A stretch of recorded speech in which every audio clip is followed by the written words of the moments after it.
So is there anything you want to direct to me before we get started? Not really. I mean, I do want to read the author's note in the next chapter because, I'm the author and stuff, but... Yes. Because apparently I sound too much like GLaDOS when I'm trying to do a Norwegian accent, and also emphasize your strange level of sarcasm and exasperation.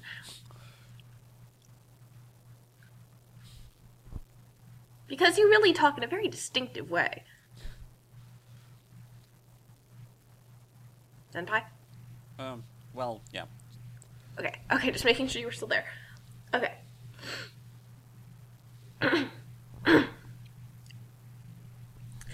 Chapter 5. Battle at the book's base. B, close parentheses. At last we have arrived. No, I didn't like that. At last we have arrived, Kasumi said dramatically. All our trials and tribulations have been leading up to this moment. We have learned so much, and now it's time to put it all to the test, Steve said. And just to point out something obvious, naturally I intentionally made all of the stuff they learned to be completely irrelevant. Yes, I am fully aware of that. I mean, the whole story was basically filler of the most delightful kind. Pretty much. So, how are we gonna go about this? Kiyoshi said. Well, first I'm gonna storm the entire base alone, and then you two can come up after me at the end and pretend you were useful, so my dad will give you some of the credit, Kasumi said. Right. Why don't we just storm the base together, giving us a far better chance of success? Kiyoshi said. Because that's nowhere near as badass, Kasumi explained with flawless logic. Trademark.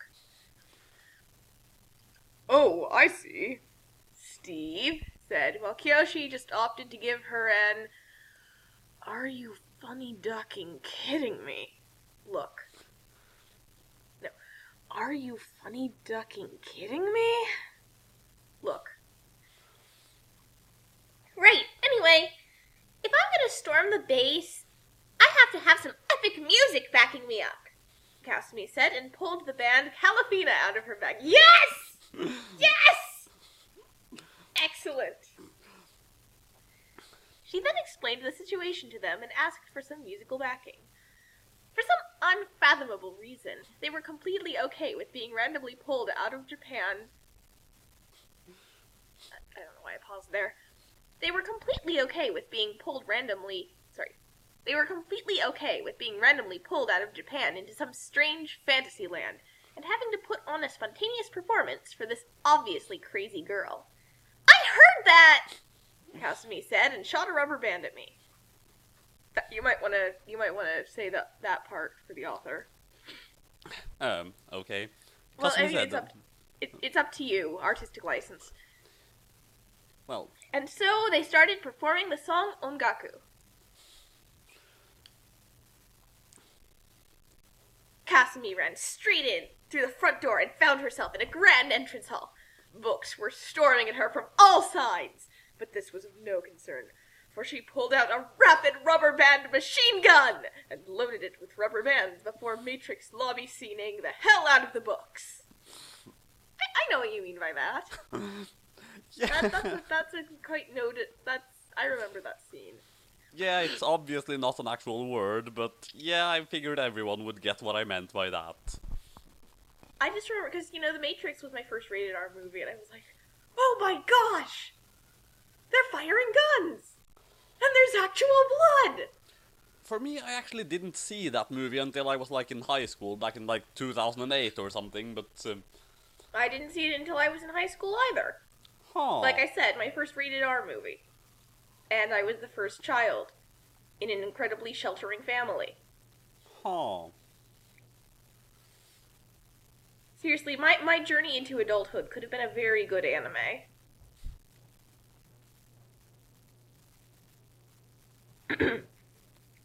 Then Kasumi was out of ammo, and the book jumped back out from behind the pillar, flying straight... I think you missed the last sentence on that previous paragraph. Oh, okay. However, one of them managed to dodge the rubber bands by hiding behind a pillar, and waited until Kasumi was out of ammo. Then Kasumi was out of ammo, and the book jumped back from behind the pillar. And the book jumped back out from behind the pillar, flying straight at her, aiming to knock her out cold by hitting her really hard in the head. That's actually... And that just makes me think of... Axis Powers Hetalia, the Sunflower Union plot that I did with one of my exes ages ago, where the day is saved by Canada, whom no one bothered to think about, hitting someone over the head and knocking them out cold with a French to English dictionary. Well, okay then. Well, okay, Canada and Sealand.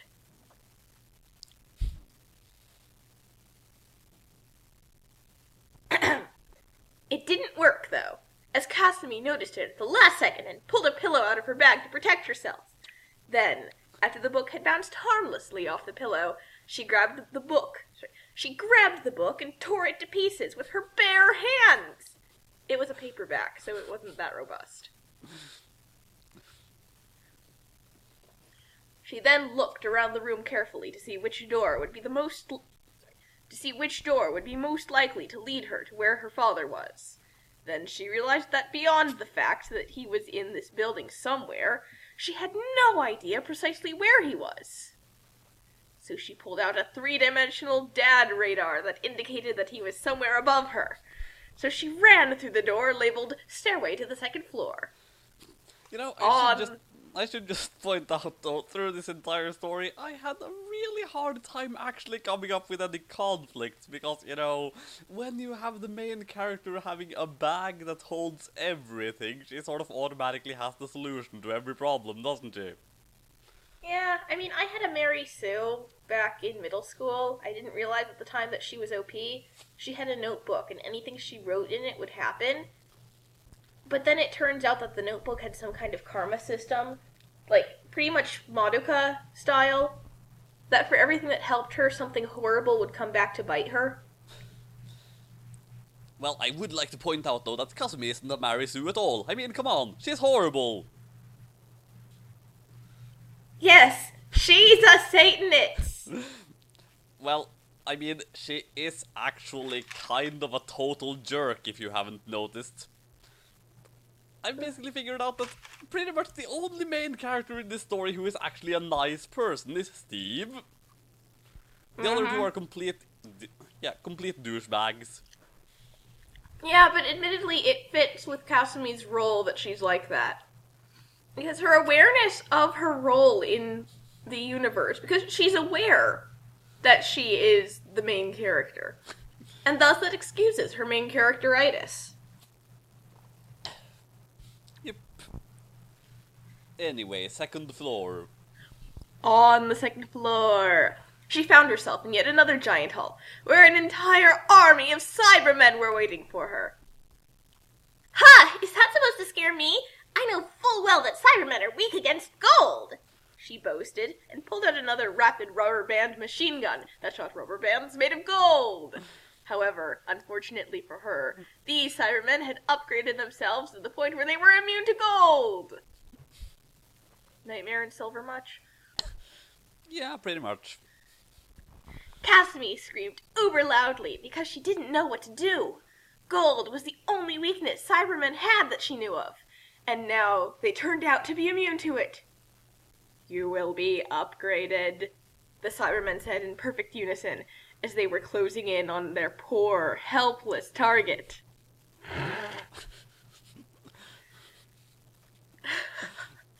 I'm sorry.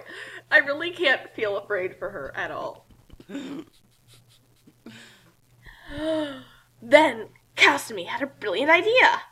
She pulled out a Cyberman instant death laser gun from her bag and blasted the Cybermen into smithereens. Okay, so just attach as many adjectives as you want to something, and then pull it out of your bag. Yep. I love how the things she pulls out of her bag don't even have to exist. They just... I mean, it would be one thing if this thing was a multi-purpose portal. But no. It can literally generate things that couldn't possibly have existed previously. Like, rubber bands made of gold. Yep. Which... Although aside from the bad excuse earlier, there is actually a plot-related reason why she couldn't just pull her dad out of the bag, though. I see. Anyway. But no sooner had she done that than another battalion of Cybermen entered the hall. And these had anti-Cybermen instant death laser gun shields! But by now, Kasumi had gotten into the flow of taking full advantage of her resources. Oh my gosh, this is the anti-Geos cancellation Geos, isn't it? Totally. So she pulled out an anti-Cybermen instant death So she pulled out an anti-Cybermen death laser gun shield gun! You missed the word instant. Oh, I missed it, yeah.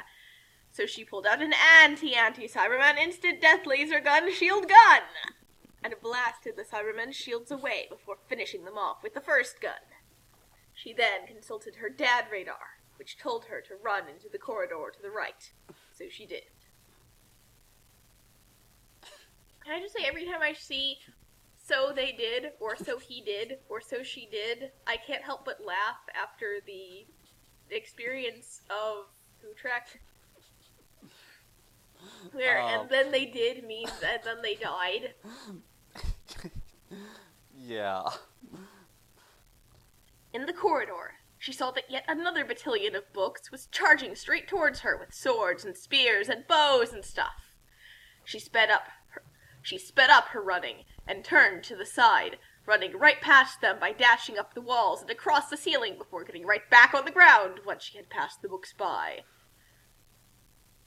Now, if that wasn't a Sonic the Hedgehog maneuver, I don't know what is. At the end of the corridor, she found a spiral staircase leading to the third floor, and an elevator that would take her straight to the throne room where her dad was being kept. I will admit, through this entire chapter, I basically just wrote a bunch of stuff that would look really cool if it was animated.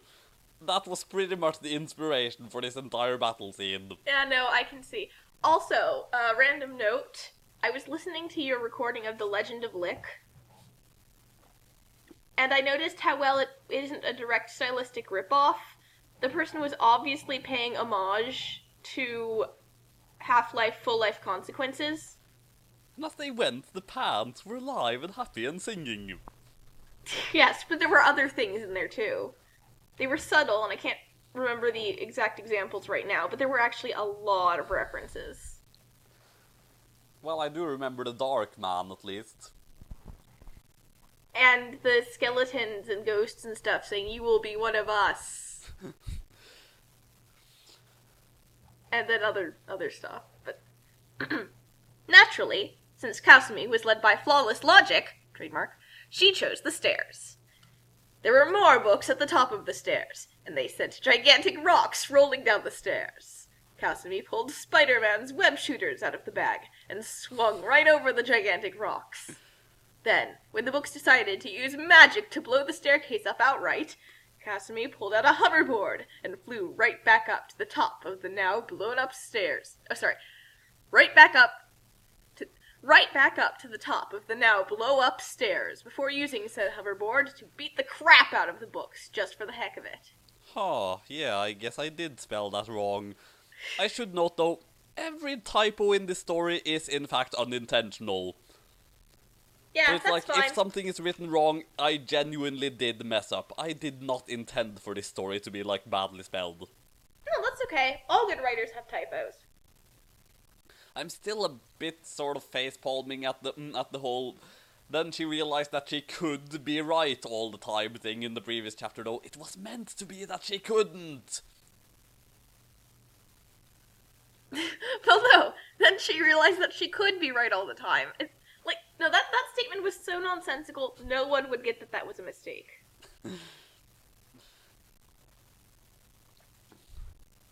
Meanwhile, on the outside, Kiyoshi and Steve were standing around being bored. Well, mostly. I mean, the music was cool, but Kiyoshi at least was getting kinda grumpy about being left out of the action entirely. Of course, Steve perfectly accepted it, because he was Steve. Then they looked up and saw Kasumi coming out through a door to a balcony on the 3rd floor. "So how's it going?" Kiyoshi called to her. "It's going great! Just a few more floors to go!" Kasumi responded. And then a swarm of dragons and fairies and ghosts and birds and nuclears came flying out from the windows of the 5th floor and headed straight for Kasumi. Nuclears. Obvious dark You yarn implemented nuclears. Not anything that is nuclear. The noun nuclears. Yep, I suppose that does count as an intentional typo though, but that's the only one. That's not a typo, that's a Danube. It is a word that no one actually knows what it is, but it seems to fulfill a lot of purposes. Well, I sort of imagine it's just nuclear missiles, but yeah. Well, no, because sometimes it's an atom. Really, I think it means anything of atomic description. So really, it's just a less flexible Danube that can't be used as a verb.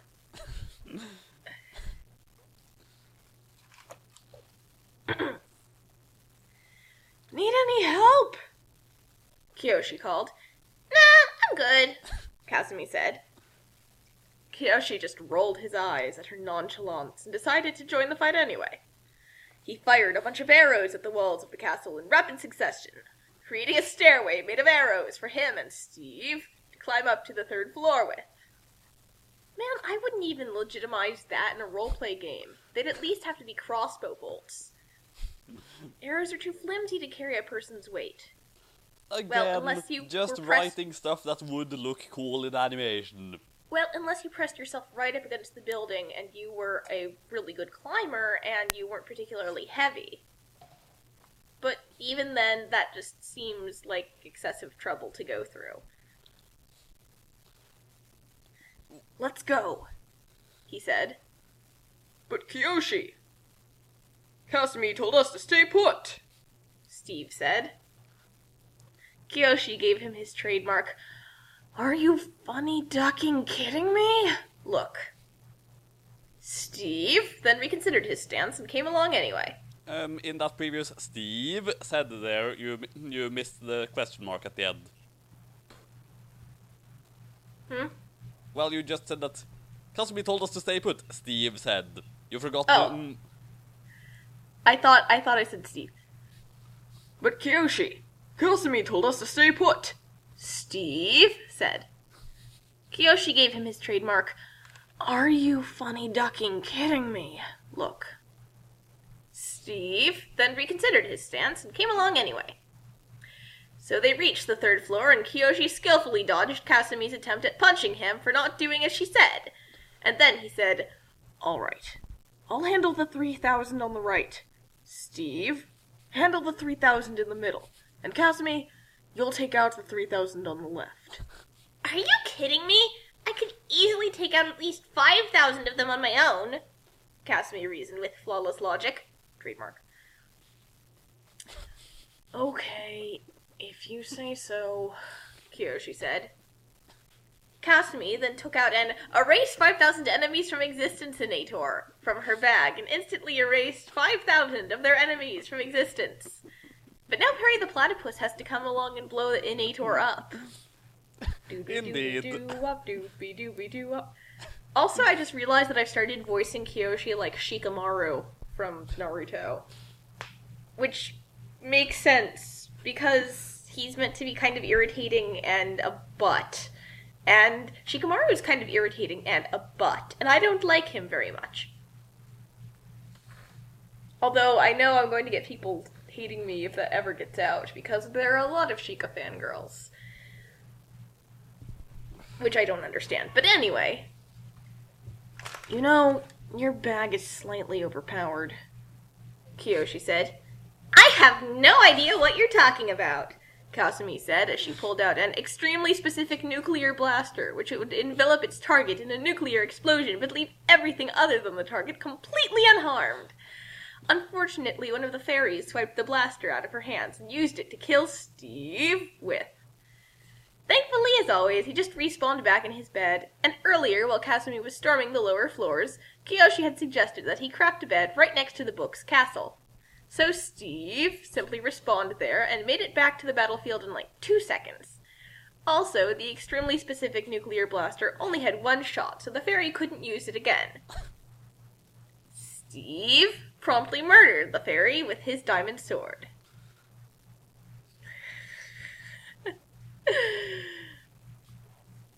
Since Kasumi had already killed her allotted 5,000 enemies, she had decided to sit out the rest of the battle. And so while Kiyoshi and Steve were fighting for their lives to defeat the remaining 4,000, she was sitting in a corner reading a My Little Pony comic. Unfortunately, her 5,000 enemies did not include the 500 nuclears that were headed for them, and they couldn't really attack those. So Kiyoshi and Steve were a bit nervous, really. Kasumi, could you do something about those nuclears? Kiyoshi said. Huh? But I already killed over half the enemies we were fighting. I thought you wanted some time in the spotlight. Sorry, I thought you wanted some time in the spotlight. Kasumi whined like a girl whose friends were making unreasonable and contradictory requests. Well, we can't very well kill nuclears, now can we? Kiyoshi said. Oh, okay, fine then, Kasumi said, and pulled out an anti-nuclear beam blaster by Cool Industries, and anti-nucleared the nuclears to get rid of them. Then she got back to reading her comic and laughing at the awkwardness of Team Cadence in shining armor. And so the battle continued for a while, with Kiyoshi and Steve fighting off all the enemies without ever getting hurt themselves, and then all the enemies were dead. In the meantime, Kasumi had read 3 more comics. All right, now it's time to get this done, she said, and pulled a jetpack out of her bag and flew up to the 7th floor, which was where her dad was being kept. How does she know exactly? She has a dad radar. That doesn't give her a 3D map of the castle. Actually, that's exactly what it does. But I thought it was just like an item finder, that it gives her the direction that he's in. Nope, it shows exactly where he is. Then what was the... I shouldn't be asking this. I'm gonna sound like Kiyoshi. Yes, especially considering how that's the very next line. But then why didn't you do that in the first place? You know what? Never mind. It's probably some stupid, flawless logic trademark reason anyway, Kiyoshi said. Kasumi crashed in through the window and found herself in the throne room. The leader of the books was sitting on the throne, and on the wall to the left he had Kasumi's father strapped up to some evil machine doing evil things. I see you finally made it here, the book said. That's right! Now I'm going to free my father, defeat you, and end this whole thing! Kasumi declared. You know, this one's actually really fun for voice acting. Really? Yeah, I enjoy doing Kasumi's voice and Kiyoshi's voice and Steve's.